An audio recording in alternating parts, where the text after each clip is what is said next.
If you like the video, subscribe us. For any doubt, comment us. The link of the notes is provided in the description box.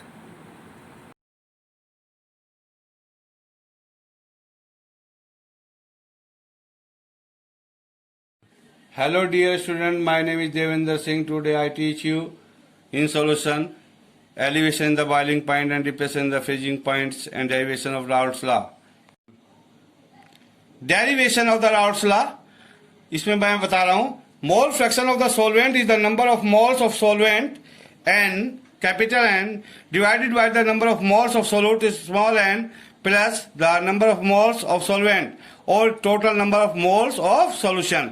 यानी कि mole fraction of solvent जो होता है वो एक ratio होती है. मोल fraction of solvent ऊपर लिखा जाता है और total number of moles of solutions नीचे लिखे जाते हैं small N plus capital N. Small N is equal to moles of solute. Mole fraction of solvent is equal to capital N upon small N plus capital N. Let vapour pressure of the pure solvent is equal to P. हमने माना vapour pressure of pure solvent का P है and the vapour pressure of solution P S. At the same temperature, vapor pressure of the solution is directly proportional होता है to the mole fraction of solvent के. PS is directly proportional capital N upon small n plus capital N.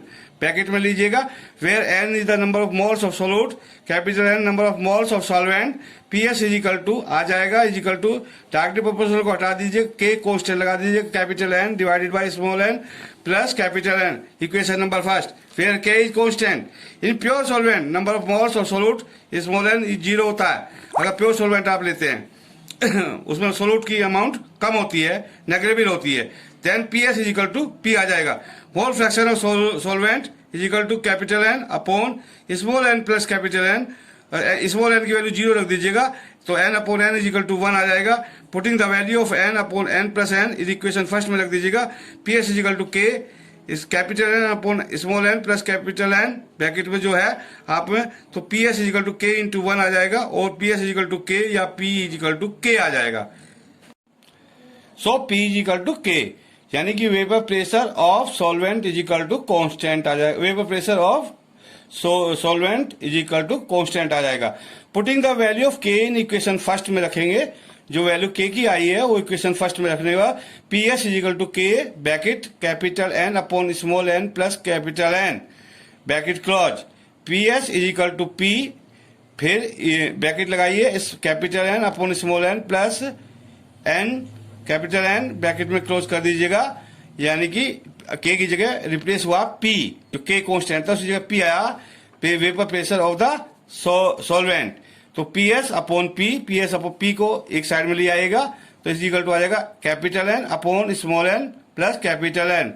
ये क्यों आया है वो भी बता रहा हूं. राइट साइड में मैंने लिखा P S upon P is equal to n upon 0 plus n तो P S upon P is equal to 1 आ जाएगा. उनको मल्टीप्लाई करने पर P S is equal to P के हो जाएगा. Subtracting both the side by एक में से घटा दीजिएगा दोनों साइड में 1 में से बाई फर्स्ट में subtracting both the side by 1 minus P S upon P is equal to 1 minus small capital N upon small N plus capital N यानी कि मोल फ्रैक्शन ऑफ सॉल्वेंट. तो एलसीएम ले लीजिएगा P minus P S upon P आ जाएगा n plus n minus capital N upon small N plus capital N. N capital N से ऊपर capital N cut जाएगा तो P minus P S upon P या relative lowering of the vapour pressure is equal to small n upon small N plus n आ जाएगा. तो so relative lowering of the vapour pressure is equal to the mole fraction of solute. This is the Raoult's law. On page number 3 elevation of the boiling point. इसमें मैंने graph draw किया है vapour pressure और temperature के बीच में. इसमें graph में एक सॉल्वेंट की आपकी लाइन ड्रॉ हुई है, एक सॉल्यूशन फर्स्ट की लाइन ड्रॉ हुई है, एक सॉल्यूशन 2 की लाइन ड्रॉ हुई है. इसको ध्यान से देखिएगा. एक ऊपर पैरेलल लाइंस है जिस पर ए बी सी पॉइंट पड़े हुए हैं. 1 एटमोस्फेयर पर ये खींची गई है. 760 mm ऑफ Hg पर है. P1 जो प्रेशर है वो जो सॉल्यूशन फर्स्ट की लाइन को डी पॉइंट पर काटता है P1 और P2 जो कट करता है वो सॉल्यूशन नंबर 2 की लाइन को ई पॉइंट पर कट करता है. अगर डेल्टा टी निकालना है यानी कि चेंज इन टेम्परेचर निकालना है तो टेम्परेचर ऑफ द सॉल्वेंट यानी कि वाटर अप्रोक्सीमेटली वाटर मान लीजिए आप. जो सॉल्वेंट का जो बॉइलिंग पॉइंट है वो TB माना है, सॉल्यूशन फर्स्ट का टेम्परेचर T1 माना है, सॉल्यूशन 2 का टेम्परेचर T2 माना। जैसे जैसे हम कंसंट्रेशन बढ़ाएंगे वैसे वैसे जैसे सॉल्यूशन फर्स्ट है उसमें थोड़ी सी कंसंट्रेशन बढ़ा दिए तो टेम्परेचर बढ़ जाएगा, और सॉल्यूशन नंबर 2 में थोड़ी सी कंसंट्रेशन और बढ़ा दें तो उसका टेम्परेचर T2 हो जाएगा। तो सॉल्यूशन फर्स्ट का T1 हो जाएगा, सॉल्यूशन 2 का T2 हो जाएगा और सॉल्वेंट का TB हो जाएगा। ऐसी वेपर प्रेशर को आप देख लीजिएगा, जो डो किया है vapour pressure on the Y axis पर मैंने, उसमें वेपर प्रेशर P1 है, ये D पॉइंट पर मीट करता है, यानी कि वेपर प्रेशर कम हो गया है जैसे जैसे आपने क्या डाला है, सोलूट डाला है सॉल्वेंट में, और वेपर प्रेशर और कम हो जाएगा यानी कि P2 हो जाएगा अगर आप कंसंट्रेशन और बढ़ाओगे सॉल्वेंट में। तो डेल्टा T निकालने के लिए T1 में से TB माइनस कर दीजिएगा, या delta T equal to TS solution first minus TB कर दीजिएगा। Delta T equal to T2 minus TB कर लिख सकते हो, delta T equal to TS solution 2 minus TB लिख सकते हो। ये चीज बहुत अच्छी तरह ग्राफ में आप समझ लेना, ये समझना बहुत जरूरी होगा। और 1 एटमॉस्फेयर प्रेशर पर एक स्ट्रेट लाइन ऊपर ड्रॉ की गई है और 760 mm ऑफ Hg पर है। बॉइलिंग पॉइंट वो होता है जो उबलने वाला पॉइंट होता है, जिस पर वो उबलती है वो चीज। Of a liquid is that the temperature at which the vapour pressure becomes equal to the atmosphere pressure. Boiling point किसी भी लिक्विड का वह टेम्परेचर है जिस पर उसका वेपर प्रेशर इक्वल हो जाता है एटमॉस्फेयर प्रेशर के। क्लियर कर लेना। We know that the vapour pressure of a solution is always lower than that of a pure solvent. Vapour pressure solution का हमेशा, vapour pressure of the solution का is always lower होता है than that of the pure solvent से, यानी कि solvent का vapour pressure ज्यादा होता है, सॉल्यूशन का वेपर प्रेशर कम होता है। क्यों होता है? जैसे उबलते हुए पानी में आप चीनी डाल दीजिएगा तो उबलना एकदम बंद हो जाएगा, वेपर प्रेशर कम हो जाएगा। दैट इस प्रकार the process of a non volatile solute, non volatile solute वो होता है जिसकी वेपर्स नहीं बनती हैं, lowers the vapour pressure and to make it boils we have to increase the vapour pressure. अगर हम इंक्रीज द वेपर प्रेशर करते हैं to the atmosphere pressure by raising the temperature, अगर टेम्परेचर को बढ़ाकर वेपर प्रेशर के बराबर कर दिया जाए तो फॉर ए सॉल्यूशन के लिए this condition is attend at a temperature higher than, तो टेम्परेचर इसके लिए ज्यादा होगा higher than that of the pure solvent, pure solvent से टेम्परेचर का ज्यादा होगा सॉल्यूशन नंबर फर्स्ट का। अगर कंसंट्रेशन आप और बढ़ाते हैं, therefore A solution of a non volatile solute, non volatile solute को मैंने बता दिया है, इसके बॉयल करने पर वेपर्स नहीं बनती है, ऑलवेज बॉयल्स, ये हमेशा बॉयल होता है एट ए हायर टेम्परेचर पर than the pure solvent, pure solvent से, यानी कि प्योर सॉल्वेंट जिस पॉइंट पर उबलेगा उससे ज्यादा टेम्परेचर ये लेगा। और ये डिफरेंस सॉल्यूशन का टेम्परेचर में से सॉल्वेंट का टेम्परेचर माइनस कर दीजिएगा। This difference between the boiling point of a solution at the pure solvent is called the elevation of the boiling point delta T कहलाएगा। In triangle CAE and in triangle BAD are similar triangles because curve BD and CE are parallel to for dilute solution and ABC line is common in both the triangles. So AB upon AC is equal to AD upon AC. Small w is equal to weight of solute. Small m is equal to molecular mass of solute. Capital M is equal to molecular mass of solvent. Capital W is equal to weight of solvent. On page number 5 पर इसका derivation के बारे में बताया गया है, elevation in the boiling point के T1 minus TB, T2 minus TB।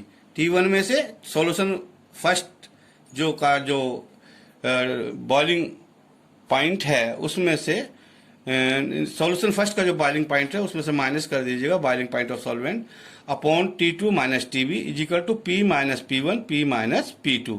ये और इसीलिए और लिख सकते हैं इसमें delta T bracket 1 upon delta TB bracket close 2, यानी कि फर्स्ट के लिए और सेकंड के लिए टेम्परेचर्स के बारे में बताया गया। Delta P bracket close 1, delta P bracket close 2।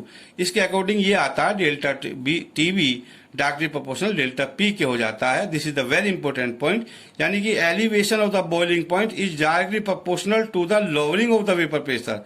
तो according to the Raoult's law के लगाने पर P minus PS upon P is equal to W by M into capital M upon capital W होता है। डेल्टा P माइनस PS को we can write delta P upon P is equal to W by M into capital M upon capital W। Delta P को एक side में छोड़ दीजिएगा, is equal to W by M into capital M upon W into P। Equation number first, molecular mass of solvent का vapour pressure of the solvent का, अगर एक ही solvent है वो चेंज नहीं होता, m इंटू पी चेंज नहीं होगा. For the same solvent m is constant and also p is constant, so we can write delta p directly proportional w by m into 1/w लिख सकते हैं, और डेल्टा p की जगह delta t लिख सकते हैं. Delta t is directly proportional w by m into 1/w लिख सकते हैं, because delta b directly proportional delta tb होता है. So delta tb is equal to k constant लगा देंगे w by m into 1/w. Equation number 2 आ जाएगी. On page number 6 where k is constant, जहाँ k कांस्टेंट है and also known as boiling point constant इसका नाम दिया गया है. If w by m is equal to 1 gram, यानी कि moles of solute is equal to 1 gram, और weight of solvent is equal to 1000 gram, यानी capital W is equal to 1000 gram. So delta TB is equal to K upon 1000 आ जाएगा. Equation में put up करने पर is equal to से K भी consider कर लिया जाएगा. ऑन क्रॉस मल्टीप्लाई करने पर K upon 1000 is equal to K भी हो जाएगा. तो सो K की वैल्यू आ जाएगी KB इंटू 1000. जो KB इंटू 1000 वैल्यू आएगी वो इक्वेशन नंबर 2 में पुटअप कर दीजिएगा. So delta TB is equal to KB into 1000 into small w upon capital small m into 1 upon capital W. 1000 इस into W by m into 1 upon W, ये molarity होती है. तो elevation in the boiling point delta TB is equal to the molar elevation constant KB produce by dissolving 1 mole of solute in 1000 gram of solvent. यानी कि elevation of boiling point जो होता है वो मोलर एलिवेशन कांस्टेंट के equal जब होगा जब 1 मोल ऑफ सोल्यूट को डिसॉल्व करोगे 1000 gram of solvent. Depression in the freezing point, page number 7 पर. इसमें मैं ए पॉइंट से धीरे धीरे बी पॉइंट पर आकर पानी यानी कि वाटर यानी कि सॉल्वेंट जम जाता है. इस कंडीशन पर जो बी पॉइंट है सॉलिड प्लस सॉल्यूशन की कंडीशन 1 हो जाती है, या सॉलिड प्लस लिक्विड की कंडीशन 1 हो जाती है, यानी कि वो फ्रीज हो जाता है. ये पॉइंट बी है. अगर ये सॉल्वेंट के लिए आज सॉल्यूशन है, आपने उसमें कुछ चीज आपने सोल्यूट मिला दिया तो सॉल्यूशन बन जाएगा. तो सॉल्यूशन और जल्दी जमता है. This is the very important point. बच्चे नहीं जानते हैं सॉल्यूशन जब बहुत जल्दी जमता है सॉल्वेंट की अपेक्षा. तो सॉल्यूशन को अब सॉल्यूशन नंबर फर्स्ट का ग्राफ मैंने दिया गया, उसको धीरे धीरे वो F पॉइंट पर फ्रीज हो जाएगा. इसी टाइप और कंसंट्रेशन अगर बढ़ाओगे तो सॉल्यूशन नंबर 2 C पॉइंट पर फ्रीज हो जाएगा. तो एक स्ट्रेट लाइन है BFD की आपने दिख रही है. इस पॉइंट पर जितनी भी चीजें आएंगी वे सब फ्रीज हो जाएंगी. और इसके लिए एक वेपर प्रेशर के बीच में और टेम्परेचर के बीच में मैंने ग्राफ खींचा है. जो सॉल्वेंट है वो T2 पॉइंट वो TF पॉइंट पर जमता है यानी कि फ्रीज होता है. Solution number first T1 point पर फ्रीज होता है. सॉल्यूशन नंबर 2 C पॉइंट पर फ्रीज होता है. तो TF minus T1 is equal to delta T, TF minus T2 is equal to delta T. दूसरी साइड में वेपर प्रेशर है. वेपर प्रेशर आपका P आपका जो दिया है वो उस कंडीशन में है जहां सॉलिड प्लस सॉल्यूशन यानी फ्रीज हो जाते हैं. ऐसे P1 है, ये सॉल्यूशन फर्स्ट के लिए वेपर प्रेशर है, यानी कि सॉल्यूशन का वेपर प्रेशर कम होगा सॉल्यूशन फर्स्ट का, और सॉल्यूशन नंबर 2 का वेपर प्रेशर और कम होगा. यानी कि वेपर प्रेशर और टेम्परेचर के बीच में ग्राफ दिया गया है. इसको बहुत ध्यान से पढ़ना है, ध्यान से देखना है, समझना है. द फ्रीजिंग पॉइंट, जो जमने वाला पॉइंट है, फ्रीजिंग पॉइंट वो होता है of a liquid is that temperature at which the liquid and its solid forms are in equilibrium.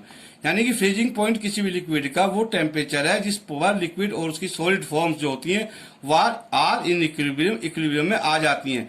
This is so when vapour pressure of both the forms are equal. इस condition में vapour pressure दोनों का equal हो जाता है at the same temperature. Therefore freezing point of a liquid जो होता है इज दैट टेम्परेचर, वह टेम्परेचर है at which the vapour pressure of the liquid, जहां पर vapour pressure of the liquid की and that of its solid form की becomes equal हो जाती है, जहां पर वेपर प्रेशर ऑफ लिक्विड की और that of its solid form की बिकम्स इक्वल. ये फ्रीजिंग पॉइंट होता है. The lowering of the vapour, lowering माना कमी का आना. The lowering of the vapour pressure due to dissolving of a solute.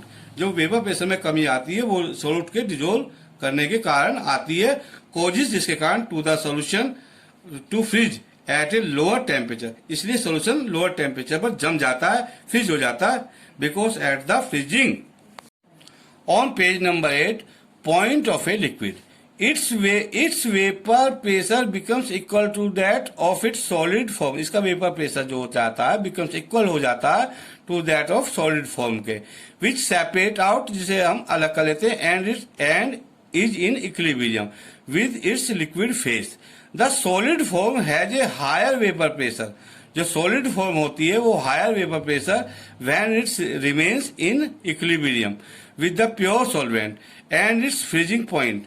So it may be concluded, तो से ये निष्कर्ष निकला that the freezing point of the solution is less than that of pure solvent. यानी कि freezing point जो होता है solution का वो कम होता है pure solvent से. The difference between the freezing point of a solvent and solution is called the depression in the freezing point. जो ये difference होता है, जो ये अंतर होता है freezing point of solvent का and solution का, यही depression of the freezing point delta T कहलाता है. Freezing point of the solution is less than that of the pure solvent. Freezing point हमेशा pure solvent के से कम होता है. The difference between the freezing point of a solvent and the solution is called, जो difference आता है between the freezing point of a solvent and the solution is called the depression in the freezing point. वो depression in the freezing point कहलाता है. dF minus T1 is equal to delta T. On page number 9, the triangles BFD and triangle BCE are similar. Thus इस प्रकार FD upon CE is equal to BD upon BE. TF minus T1 हो जाएगा, TF minus T2 हो जाएगा, क्योंकि TF is greater, TF ज्यादा है, solution का फ्रीजिंग पॉइंट कम है, तो ज्यादा में से कम को माइनस करेंगे. TF minus T1, TF minus T2 is equal to, इसीलिए वेपर प्रेशर ऑफ सोलवेंट का ज्यादा है और सॉल्यूशन का कम है, तो पहले सॉल्यूशन फर्स्ट का माइनस कर देंगे, फिर सॉल्यूशन नंबर 2 का माइनस कर देंगे, यानी कि is equal to P minus P1 upon P minus P2. तो delta TF bracket close 1 upon delta TF bracket close 2 is equal to delta P bracket close 1 delta P bracket close 2, यानी first के लिए second के लिए लिखा. इस प्रकार we can say that delta is directly proportional delta P. So depression in the freezing point, यानी कि delta T is directly proportional to the lowering of the vapor pressure. Directly proportional होता है lowering of the vapor pressure, जो vapour pressure में कमी आती है. तो according to the Raoult's law के अनुसार P minus PS is equal to small w upon small m into capital M upon capital W. So delta P upon P minus PS को we can write delta P, यानी कि change in pressure, vapour pressure is equal to W by M into M upon W. तो P को cross multiply में ले जाएगा, delta P is equal to W by M into M upon W into P. M capital M and P जो एक ही solvent के लिए constant होते हैं, सेम होते हैं, बदलते नहीं है, तो M इंटू P की जगह आप कांस्टेंट की वैल्यू पुटअप कर सकते हैं. On page number 10, for the pure solvent M and P is constant, मैं पहले ही बता चुका हूं. Delta P directly proportional W by M into 1 upon W. But हमने प्रूव किया है delta P directly proportional delta T. सो डेल्टा P की जगह डेल्टा T लिख सकते हैं. Delta T directly proportional W by M into 1 upon W, और delta T equal to K into W by M into 1 upon W. Equation number first, if यदि W by M यानी कि moles of solute is equal to 1 mole लिया जाए, W capital W is equal to 1000 gram solvent लिया जाए, तो delta T equal to K upon 1000 आ जाएगा, इक्वल टू KF लिख सकते हैं इसको अपॉन 1 को मल्टीप्लाई करने पर K equal to 1000 into KF. इस वैल्यू को पुट इन फर्स्ट में रखने पर delta TF is equal to 1000 into KF into W by M into 1 upon W आ जाएगा, यानी कि delta TF is equal to KF into molality आ जाएगा. If W by M is equal to 1 mole, W is equal to 1000 gram solvent, 1 kilogram solvent, यानी कि तो delta TF is equal to KF हो जाएगा, मोलर डिप्रेशन कांस्टेंट के बराबर हो जाएगा. So we can say that depression in the freezing point delta TF is equal to the molar depression constant. Depression in the freezing point delta TF is equal to the molar depression constant KF produced by dissolving when 1 mole of solute in 1000 gram of solvent. It is clear? That's all for today. Thank you.